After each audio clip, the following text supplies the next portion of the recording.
you may know him for his recent ads supporting Prop 50. But today, billionaire Tom Steyer released this new ad, one announcing his candidacy for California governor. He's running as a Democrat, joining an already crowded field of candidates, all hoping to replace Governor Newsom, whose term comes to end at the beginning of 2027.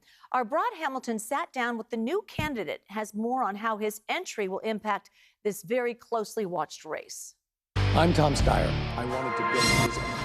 Billionaire activist Tom Steyer is now officially in the race for California governor.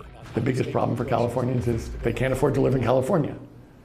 And this is not a secret. Steyer, a former hedge fund manager turned climate activist, has never held an elected office. He previously ran for president in 2020 and says his record of getting things done sets him apart. If you go back to the people who are bringing you the problem and say, please solve it, I think you should go to somebody who has a history of getting results for working Californians and ask him to get it done, and that's me. Steyer is jumping into a field that is already stacked with candidates. A recent poll from the Institute of Government Studies at UC Berkeley shows just how split the field is, with a Republican currently at the top. Riverside County Sheriff Chad Bianco has a slim lead at 13%. Then Democrat Katie Porter right behind at 11%.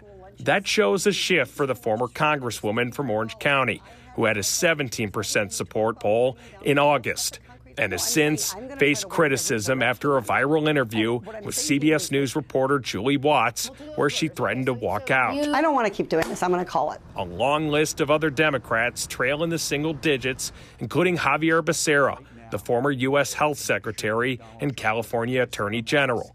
UC Berkeley professor Eric Schickler says that packed Democratic field could actually change the entire shape of the race and give a Republican a straight shot at the top two.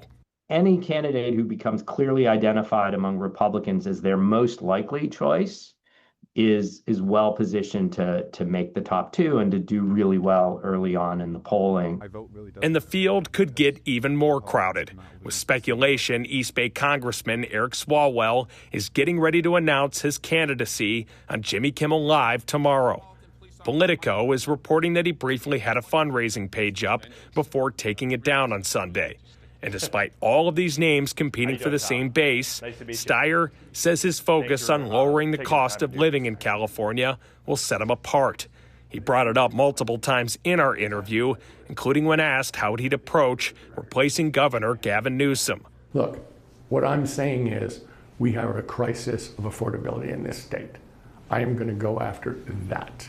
I'm not going to worry about what happened in the past. I'm going to go after that, and I'm going to come up with new solutions for that.